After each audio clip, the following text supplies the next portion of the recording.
आप देख रहे हैं सीएनबीसी आवाज़ और हम आपका स्वागत कर रहे हैं हमारे सीएनबीसी आवाज़ के एडिटोरियल बोर्ड में। आज हम चर्चा करेंगे कि अब आगे अरविंद केजरीवाल की सरकार दिल्ली में कैसे चलेगी और आम आदमी पार्टी, बीजेपी और कांग्रेस अब दिल्ली के राजनीतिक अखाड़े में राजनीतिक खेल को कैसे कैसे खेलेंगे, क्योंकि अब लोकसभा चुनावों में कौन हारेगा कौन जीतेगा इसका काफ़ी कुछ अंदाज दिल्ली में जो अखाड़े में दांव पेच खेले जाएंगे उससे ही लगेगा। आज के एडिटोरियल बोर्ड में चर्चा के लिए हमारे साथ शामिल हो रहे हैं CNN-IBN के editor in chief Rajdeep Sardesai, web 18 के editor in chief are Jagannathan और हिंदुस्तान टाइम्स के राजनीतिक संपादक विनोद शर्मा। तीनों बड़े संपादकों का वक्त निकालने के लिए बहुत शुक्रिया। अभी एक लेख पढ़ा था, इसमें लिखा था कि जब भी कोई थर्ड फैक्टर बीच में आ जाता है तो सारा खेल पहले से जो बना हुआ होता है बिगड़ जाता है। इसीलिए हिंदी की जो कहावत है, तीन तिगाड़ा काम बिगाड़ा, आम आदमी पार्टी के दिल्ली में उदय को इसी रूप में देखा जा रहा है और विश्वास मत प्राप्त कर लेने के बाद अब ये माना जा रहा है कि कांग्रेस, बीजेपी और आप एक दूसरे के साथ कैसे पेश आएंगे, इस पर काफी कुछ इससे पता लगेगा कि 2014 में क्या होने जा रहा है। राजदीप, आपका पहला कमेंट लेना चाहेंगे कि अभी आगे जाते हुए आज के बाद से दिल्ली की पॉलिटिक्स कैसे अनफोल्ड होगी? देखिए, मुझे लगता है कि एक बात साफ है कि अरविंद केजरीवाल ने इतना तो दिखाया है कि उनमें वो राजनीतिक क्षमता है कि ऐसे एक स्थिति में जहां उनकी सरकार को एक स्पष्ट बहुमत नहीं था, उसमें भी वो अपने विरोधियों को डिफेंसिव पर डाल सके। अब हम डिबेट कर सकते हैं कि जो उन्होंने पावर सब्सिडी दी है वो सही है या गलत है आर्थिक रूप से। जो उन्होंने पानी के लिए किया है, मुफ्त में पानी दिया है, वो क्या वाकई लोगों को फायदा मिलेगा या नहीं। लेकिन उन्होंने एक परसेप्शन बनाया है कि जो वो कहते हैं वो करते हैं और ऐसे निर्णय उन्होंने लिए हैं जिससे ऑपोजिशन जो है वो बिल्कुल अब डिफेंसिव पे आ गई है। तो ये जरूर कहना पड़ेगा कि जो भी अब दिल्ली की राजनीति में होगा, अरविंद केजरीवाल वनडे प्लेयर नहीं है। वो अब दिल्ली की राजनीति में कहीं ना कहीं उनकी अब एक अस्तित्व उनका बन गया है और उनको जरूर, अगर सरकार उनकी गिरती है उनको फायदा होगा, अगर सरकार उनकी टिकती है तो कांग्रेस को नुकसान होगा। तो जो भी होगा, अरविंद केजरीवाल अब एक महत्वपूर्ण प्लेयर बन गए हैं दिल्ली की राजनीति में। बिल्कुल विनोद जी, जिनको हम लोग कहा करते थे, पार्टियां कहती थी, हम तो नहीं कहते थे, कि नौसिखिए हैं, रुकी प्लेयर हैं, उस रुकी प्लेयर ने दो धुरंधर पार्टियों को एक तरीके से नचा दिया है। समझ नहीं पा रहे हैं कि इस आदमी के साथ, इस पार्टी के साथ डील कैसे करें। पहले यह था कि जीत के दिखाओ, अब जीत के दिखा दिया तो कह रहे हैं सरकार चला के दिखाओ। आपको लगता है कि कांग्रेस पार्टी ने जो काम किया है कि आपको हम समर्थन दे रहे हैं, आप हमसे बात करो नहीं करो, आप हमको आलोचना करते रहो, ये परफॉर्म करके दिखाओ वाला जो रिस्क लिया, उसमें केजरीवाल शुरुआती तौर पर सफल होते हुए दिख रहे हैं और कांग्रेस अब मुसीबत में है कि इससे डील कैसे करो? देखिए, ऐसा है कि अगर कांग्रेस समर्थन नहीं देती तो दोबारा इलेक्शन होता और अगर दोबारा इलेक्शन होता तो हो सकता है कि केजरीवाल संपूर्ण बहुमत से सरकार बना लेते। अभी कम से कम कांग्रेस और कुछ हद तक भारतीय जनता पार्टी उसकी गतिविधियों पर, उसके कारनामों पर अंकुश लगाने में तो समक्ष हैं, लगा सकते हैं। मैं इस बात को नहीं मानता हूं कि केजरीवाल जो कहते हैं वो करते हैं। केजरीवाल ने शुरू में कहा था कि वो पॉलिटिकल पार्टी नहीं बनाएंगे, उन्होंने पॉलिटिकल पार्टी बनाई। उन्होंने कहा था कि हम किसी से समर्थन नहीं लेंगे, ना किसी को देंगे, उन्होंने समर्थन लिया। मैं समझता हूं कि राजनीति पे आने के बाद केजरीवाल जो प्रैग्मेटिज्म चाहिए वो दिखा रहे हैं और वो अच्छी बात है। लेकिन एक जो गलती मेरी नज़र में केजरीवाल साहब ने की है वो ये है कि अपना विश्वास मत पाने से पहले इतना बड़ा आपने बोझा दिल्ली के बजट पे, दिल्ली के एक्सचेकर पे डाला है। जगन्नाथन साहब, आप तो आर्थिक मामलों के बड़े सीरियस विशेषज्ञ हैं। यही बात थी कि आम आदमी पार्टी का क्लेम था कि हम औरों से अलग हैं, हम इन बड़ी पार्टियों के जैसे कुछ भी कर दो, कैसा भी कर दो नहीं करते, हम लोग राजनीतिबाजी नहीं करते, हम सिद्धांतों और आदर्शों के मूवमेंट से निकल करके आए हैं। जब उन्होंने बिजली और पानी को लेकर के जिस प्रकार से ऐसा हो गया था कि बहुमत के पहले कहीं सरकार टिके न टिके तो कुछ काम का वादा हमने पूरा किया, ये करके दिखाना जरूरी है, उसकी आलोचना भी हुई है। आज जितने एडिटोरियल आए हैं सबने कहा है कि ये इन्होंने बड़ा गलत काम किया है, किसी ने रेट्रोगेट कहा है, किसी ने रेकलेस कहा है, किसी ने भारी गैर जिम्मेदारी बताई है। लेकिन उनका आर्ग्यूमेंट ये है कि भाई गरीबों को, नीडी लोगों को अगर हम कुछ राहत दे भी रहे हैं तो क्या बुरा, अपना वादा पूरा कर रहे हैं। आप क्या कहते हैं कि इलेक्टोरल पॉलिटिक्स कर रहे हैं ये, या ये सिद्धांत की राजनीति कर रहे हैं? देखिए, अरविंद केजरीवाल ने एक वायदा दिया था कि हम इलेक्ट्रिसिटी तारीफ कट करेंगे, वो उन्होंने करके दिखाया। लेकिन उन्होंने ये नहीं सोचा कि देश पे इस पे क्या बोझ गिरने वाला है।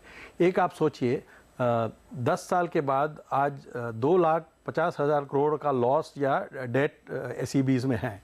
अगर दिल्ली के पास पैसा है, उन्होंने तारीफ सब्सिडी कर दिया है, लेकिन अभी 30,000 करोड़ हर साल एसईबीज लॉस में जा रहे हैं वो, और 3 साल तारीफ इंक्रीज करने के बाद वो ज़ीरो लॉस सिचुएशन पे आएंगे। अभी अरविंद केजरीवाल ने क्या किया कि पूरा देश में 5 साल का डिले होगा अभी इलेक्ट्रिसिटी में, 5 ईयर सेटबैक होगा। 5 साल के पहले आप ऐसी पावर सिचुएशन को सुधार नहीं कर सकते हैं। इसलिए उन्होंने अपना वायदा तो निभा दिया, लेकिन देश को संकट में डाल दिया। आप कह रहे हैं कि दिल्ली सरकार के बीच में एक छोटा सा सब्सिडी देने का मामला नहीं है, पूरे देश के पावर सेक्टर पे इसका सीरियस इंपैक्ट होगा और रिफॉर्म में और देर हो जाएगी। राजदीप, ये जो औरों से अलग वाला एक ब्रांड बना करके आ रहे थे, उसमें अगर वैसे ही पॉलिटिकिंग वाली पॉलिटिक्स करेंगे तो आपको लगता है कि जो लोग बहुत स्टारी आइड हो करके आंखों में सपना देख करके कि नया जमाना आ जाएगा, ऐसा जो लोग मान करके अरविंद केजरीवाल की तरफ आकर्षित हुए थे, उनमें कोई रीथिंकिंग होगी, या आपको लगता है कि अभी भी वो पूरे देश में दरअसल ये पॉपुलिस्ट काम करके और वोट बटोरने की तरफ आगे बढ़ेंगे? देखिए, जो कभी कभी आर्थिक विशेषज्ञों को पॉपुलिस्ट लगता है, वो कभी कभी चुनावी साल में वोटर को लुभाने की कोशिश होती है और हर पार्टी करती है, और कहीं ना कहीं लोगों को लगता है कि इस समय अरविंद केजरीवाल की क्रेडिबिलिटी है, एक विश्वसनीयता है, 1-2 साल बाद शायद वो जाएगी, लेकिन ये हनीमून पीरियड है। इस पीरियड में जो अरविंद केजरीवाल करते हैं, उनके जो समर्थक हैं वो समझते हैं कम से कम, जैसे मैंने कहा, जो वो कहते हैं वो करते हैं। आज कौन उनके साथ आ गया है? एक लोअर मिडिल क्लास आ गया है, झुग्गी झोपड़ी के लोग आ गए हैं।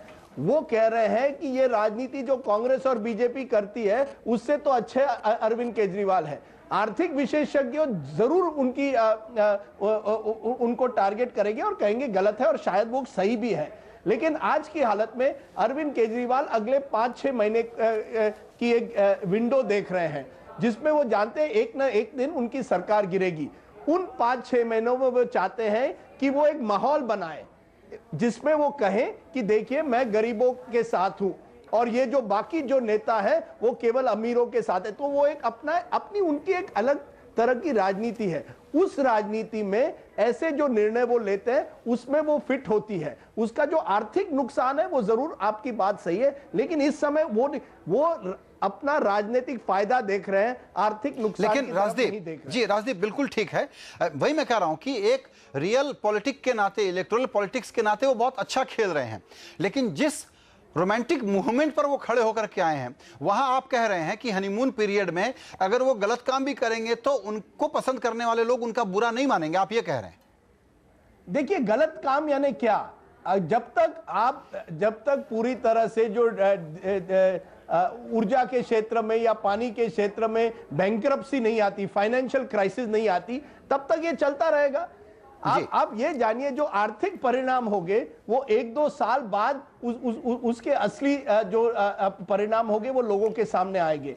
लेकिन इस 1 साल में चुनाव होने हैं, दिल्ली में होने हैं, हरियाणा में होने हैं, जहां आम आदमी पार्टी जाना चाहती है और चुनाव लड़ना चाहती है, और जो करप्शन का माहौल है, करप्शन के खिलाफ जो माहौल है वो अब भी बरकरार है। आज ही आपने देखा होगा आदर्श रिपोर्ट पर कांग्रेस को एक यू टर्न करना पड़ा है, ये भी आम आदमी पार्टी की जीत है। कहीं ना कहीं उन्होंने जो माइंड स्पेस है वो कैप्चर किया है।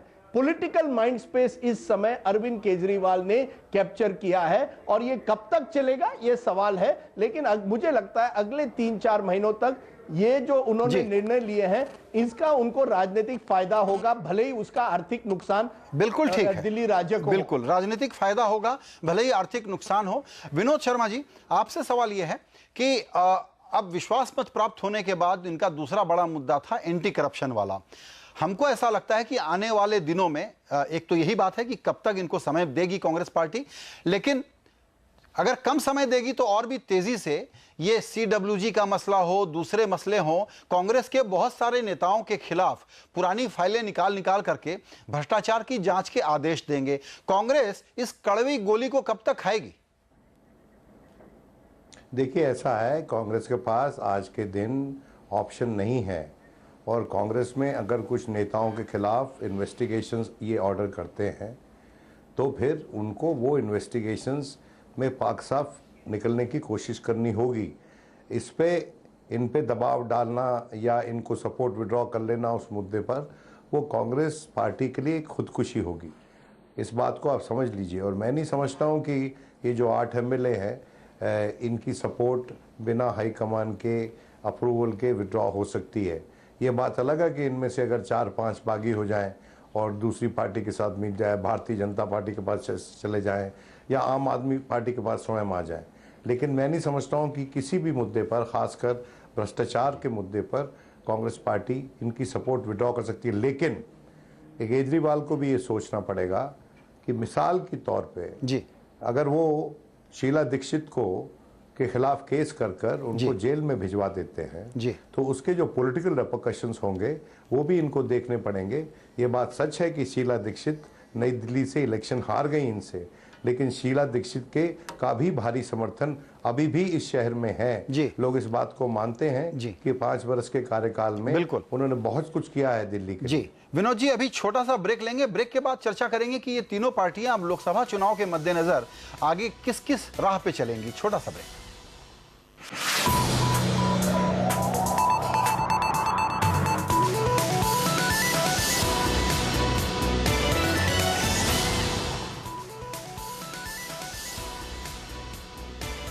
आप देख रहे हैं CNBC आवाज एडिटोरियल बोर्ड और चर्चा हो रही है राजदीप सरदेसाई, आर जगन्नाथन और विनोद शर्मा से कि जो दिल्ली में हुआ है उसका राष्ट्रीय राजनीति पर अब क्या असर होने जा रहा है।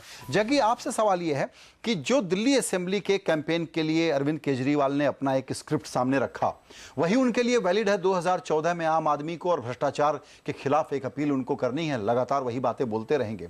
क्या ये लगता है कि बीजेपी ने सरकार नहीं बना करके, कि जोड़ तोड़ का इल्जाम न लग जाए, सरकार नहीं बना करके बहुत बड़ी गलती कर दी, सरकार में बैठा दिया जिसमें हर बात हर काम अब लोकसभा चुनाव का ध्यान रखते हुए आम आदमी पार्टी एक कैंपेन की तरह से कर रही होगी और कांग्रेस भी उनके हाथ में बेबस है?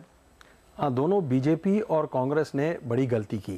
कांग्रेस का तो एक लिमिटेड एजेंडा था कि लोकसभा चुनाव के साथ असेंबली का दोबारा इलेक्शन ना हो, क्योंकि इसमें आम आदमी को फ़ायदा हो सकती है। लेकिन आम आदमी 1 महीने के बाद उनको इरिटेट भी कर सकती है, उन्हें बहुत कुछ करप्शन केस कर सकते हैं। बीजेपी का ये मिस्टेक है, उनको तो मालूम था कि उन्हें माइनॉरिटी गवर्नमेंट चलाना है और माइनॉरिटी गवर्नमेंट सिर्फ पॉपुलिज्म पे चला सकते थे।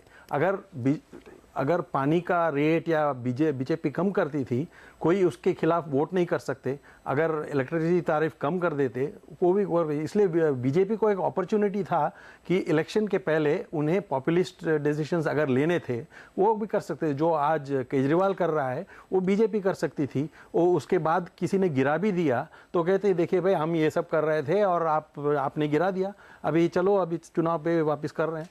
इसलिए दोनों ने गलती की है, लेकिन अभी उसका फायदा आम आदमी पार्टी को मिल रहा है। बिल्कुल। राजदीप, आपसे ये समझना चाहेंगे कि इसका लोकसभा चुनाव को देखते हुए उस पर क्या असर पड़ सकता है, क्योंकि अभी तक माना जा रहा था कि कांग्रेस के खिलाफ माहौल है, बीजेपी के पक्ष में एनडीए टेंट की तरफ ब्रॉड डायरेक्शन नजर आ रहा है, उसमें आम आदमी पार्टी का ये इमरजेंस और कुछ इलाकों में चुनाव लड़ने का जो उनका इरादा है, उसको आप कैसे देखते हैं अनफोल्ड होगा? देखिए, मुझे लगता है कि आम आदमी पार्टी इस समय पूरे देश भर में उनकी उनका जो प्रभाव है वो बहुत लिमिटेड रहेगा। आम आदमी पार्टी उन जगहों पर सक्सेसफुल, यशस्वी रह सकती है जहां दो सबसे बड़े पक्ष कांग्रेस और बीजेपी, उनकी विश्वसनीयता कम हुई है। हरियाणा जैसे राज्य में जहां हुड्डा सरकार और दूसरी तरफ विपक्ष जो चौटाला है, दोनों के खिलाफ इस समय गंभीर आरोप लगे हैं करप्शन के। ऐसे स्थिति में, ऐसे एक राज्य में आम आदमी की पार्टी जो है शायद कुछ असर कर सकती है। बंगलोर जैसे शहर में, जो दिल्ली की तरह जहां लोग उब गए हैं वही राजनीति से, वहां थोड़ा बहुत उनका प्रभाव हो सकता है। मुंबई में कुछ हद तक, तो शहरी इलाकों में कुछ हद तक, लेकिन हर शहर में नहीं, कोलकाता में नहीं, चेन्नई में नहीं, लेकिन कुछ जगहों में अगर उनको अच्छे कैंडिडेट्स मिले तो आम आदमी पार्टी कुछ हद तक मध्यम वर्गीय जो मिडिल क्लास एरियाज में उनका असर हो सकता है। लेकिन अगर वो चाहे 300 सीट लड़े तो मुझे लगता है कि वो एक गलती कर रही है। आम आदमी पार्टी को गिने चुने राज्यों में एक तरह से अपना कार्यक्रम करना चाहिए जहां उनको यश मिल सकता है, क्योंकि ये एक ऐसी पार्टी है अगर 300 सीट लड़े और 200 या 250 में उनकी डिपॉजिट चली जाए फिर उनको नुकसान होगा। तो मुझे लगता है इस समय एक और आखिरी बात कि शहरी इलाकों में बीजेपी की नजर है। अगर आम आदमी पार्टी उन शहरों में स्पॉइलर के रोल में आती है तो क्या बीजेपी के सीट 10 सीट घट जाएंगे, 15 सीट घट जाएंगे, और क्या इससे नरेंद्र मोदी की जो 200 सीट की टारगेट है वो कहीं 185 तक रुक जाए? ये बड़ा एक सवाल आम आदमी पार्टी को देखकर भी हो सकता है। विनोद जी, आपसे भी यही समझना चाहेंगे कि कांग्रेस पार्टी ने अब कहीं ऐसा सोच लिया है कि बीजेपी को रोकने का काम आउटसोर्स कर दिया जाए आम आदमी पार्टी को। लेकिन इसमें जो बड़ी दिक्कत है वो ये है कि अगर आम आदमी पार्टी सफल होती है तो ज्यादा नुकसान कांग्रेस को होगा। 80-20 कहूंगा मैं कि अगर 80% सीटें कांग्रेस की जाएंगी तो 20% शायद बीजेपी की जाएंगी। आपको क्या लगता है? ये बात तो सच है कि आम आदमी पार्टी अगर ग्रो करेगी तो कांग्रेस और बीजेपी के एक्सपेंस पे ग्रो करेगी। मैं जो राजदीप ने कहा उसमें थोड़ा सा इजाफा करना चाहता हूं कि आम आदमी पार्टी पे हमको नज़र रखनी पड़ेगी हर मिलियन प्लस शहर में। मेरी व्यक्तिगत जानकारी है कि जयपुर में भी उनका काफ़ी अच्छा जलवा बन रहा है और उसके चलते ये हो सकता है कि मिलियन प्लस सिटीज़ में, ना मेट्रोपॉलिटन टाउन सिटीज़ तो छोड़ ही दीजिए, वहाँ तो जाएंगे ये लोग, मिलियन प्लस सिटीज़ में ये अपनी पैंठ बना सकते हैं। ये बात सच है कि अंग्रेज़ी में जो कहावत है कि they should not spread themselves thin, उनको अपनी एनर्जी जो है वेस्ट नहीं करनी चाहिए, फोकस करनी चाहिए उन सीट्स पर जहां वो जीत सकते हैं। और मेरी व्यक्तिगत राय ये है कि आम आदमी पार्टी के मैदान में उतरने के बाद आने वाली लोकसभा का त्रिशंकु होना अब लगभग तय हो चुका है। पहले भी ऐसी अटकलें लगाई जाती थी पर 272 मिशन 2 और भी ज्यादा, हाँ, और भी ज्यादा त्रिशंकु हो रहा है मोदी साहब का, वो मैं नहीं समझता हूं कि अब पूरा होने वाला है। 272 तो वैसे भी पूरा नहीं होता, लेकिन अब मुझे लगता है कि अगर इनकी ऐसी चाल चलती रहेगी तो 160-150 में बीजेपी सिमट जाएगी और कांग्रेस लगभग 100 में सिमट जाएगी। और बिल्कुल कांग्रेस का इरादा भी यही है कि किसी भी तरीके से मोदी को रोक लिया जाए तो वो मानेंगे कि बहुत बड़ी जीत है उनके लिए। जगन्नाथन साहब, हमको ये मजबूरी का नाम आम आदमी पार्टी बिल्कुल बिल्कुल, हमको ये लगता है जगन्नाथन, इसमें हम आपसे समझना चाहेंगे कि आम आदमी पार्टी को अब इसमें एक तरह का, जिसको कहते हैं ना कि एक दुकान खुल गई है, उसमें कस्टमर आ रहे हैं, तो अब इनको देश में बड़े शहरों में खास करके, लेकिन कुछ रूरल इलाकों में भी, जैसा अभी राजदीप ने कहा कि हरियाणा में अच्छा खासा ये अपना प्रचार प्रसार कर सकते हैं तो पूरे राज्य में करेंगे। इनकी नज़र सिर्फ लोकसभा में नहीं है, आने वाले कुछ विधानसभाओं में भी ये अपना खाता खोलने की, बल्कि पूरे राज्य में लड़ने की कोशिश करेंगे। दूसरा एक काम करेंगे ये, वो है कि जायंट किलर बनने का एक मज़ा अलग होता है, उससे आपका मैसेज एम्पलीफाई बहुत ज़्यादा होता है।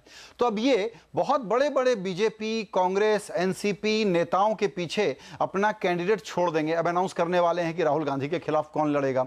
जगन्नाथन, आपको लगता है कि इस चुनाव को अपना आगे एक नेशनल पार्टी के रूप में अपने को विस्तार करने के लिए ये पूरी तरह से एक्सप्लॉइट करने की तैयारी में है? तो हम जो समझते थे कि दिल्ली में परफॉर्मेंस में फंसा दो ताकि ये पूरे देश में नहीं लड़ पाएंगे, वो भी थोड़ी गलत निकली। हाँ, वो तो है, लेकिन एक बात है, आम आदमी को हमें ओवर एस्टिमेट भी नहीं करना चाहिए, क्योंकि उनका अभी स्ट्रेंथ ये है कि अनएक्सपेक्टेडली वो दिल्ली में लगभग जीत के पास आ गए। अभी अगर आप सिर्फ हरियाणा में नहीं, लेकिन से 150 या 300 सीट में लड़ेंगे और हर जगह वो नंबर 3 या नंबर 4 पे आ गए, उनका इन्विंसिबिलिटी हेलो चला जाएगा। इसलिए उनको भारी नुकसान पड़ सकता है। इसलिए उन्हें अपना फाइट भी चुनना पड़ेगा कि जहां जीत की संभावना मैक्सिमम है या नंबर 2 का संभावना मैक्सिमम है, वो मैक्सिमम करना। फिर वो कह सकेंगे कि देखिए हमने 100 सीट लड़ा, उसमें 80 हम नंबर 2 थे और स्ट्राइक रेट अच्छा रहा। स्ट्राइक रेट उनका सब लोग नोट करेंगे। इसलिए वो ऐसे नहीं कर सकते कि हम 300 सीट 500 सीट लड़ेंगे, वो सब नहीं नहीं हो सकता है। जी राजदीप, लास्ट वर्ड आपको लगता है कि आम आदमी पार्टी का ये जो पूरा फेनोमेना है, अगर ये लोकसभा चुनाव में बड़े जोर से उतर जाए, बहुत हल्ला मचा, और अगर ये अजम्पशन सही है कि देश एक स्थिर और एक निर्णायक जनमत की तरफ देख रहा है, तो वैसे में आम आदमी पार्टी का बहुत ज्यादा उभार कहीं एनडीए टेंट की तरफ कंसोलिडेशन को बढ़ावा तो नहीं देगा? देखिए संजय, हमने जो एक सर्वे किया था उसमें एक बात साफ थी, 50% से ज्यादा लोग जिन्होंने कहा दिल्ली के चुनाव में हम आम आदमी पार्टी की सरकार को वोट देंगे या अरविंद केजरीवाल को मुख्यमंत्री देखना चाहते हैं दिल्ली का, उन्होंने कहा कि हम जनरल इलेक्शन में नरेंद्र मोदी को प्रधानमंत्री के तौर से देखना चाहते हैं। यानी कि जो चेंज, परिवर्तन की जो भावना है, उसका फायदा कुछ हद तक अरविंद केजरीवाल को दिल्ली के चुनाव में मिला है, वही फायदा शायद नरेंद्र मोदी को भी मिलेगा नेशनल लेवल पर। तो मुझे लगता है कि वही वोटर जो है, जो मिडिल क्लास वोटर, जो एक चेंज चाहता है, जो एंटी कांग्रेस बन गया है, वही वोटर नरेंद्र मोदी भी उसी को लुभाना चाहते हैं।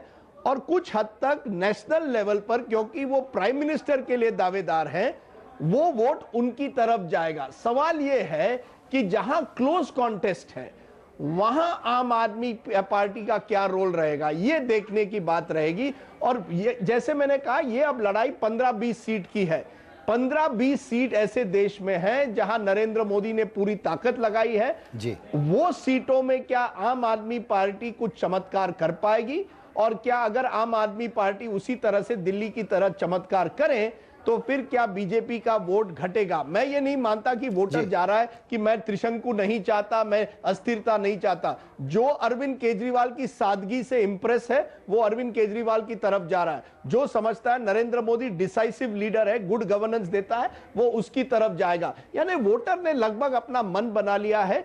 सवाल यह है कि थोड़ा जो मोमेंटम पूरी तरह से नरेंद्र मोदी की तरफ था, वो कुछ हद तक रुक गया है, और यही डर मुझे लगता है कहीं ना कहीं बीजेपी में अब आ गया है। बिल्कुल, लोकसभा चुनाव को देखते हुए ये जो एक तीसरा फैक्टर खड़ा हुआ है, इसने चुनाव को बेहद एक्साइटिंग और अनप्रेडिक्टेबल बना दिया है। हम इस चर्चा को आगे भी अपने इस एडिटोरियल बोर्ड में इन्हीं संपादकों के साथ जारी रखेंगे, लेकिन फिलहाल यही कि दिल्ली में ये तीसरे फैक्टर ने एक ऐसा काम किया है कि बहुत लोगों का काम इससे बिगड़ रहा है। इसीलिए हमने शीर्षक रखा आज 3 तिगाड़ा काम बिगाड़ा। आप सभी मेहमानों को चर्चा में शामिल होने के लिए धन्यवाद।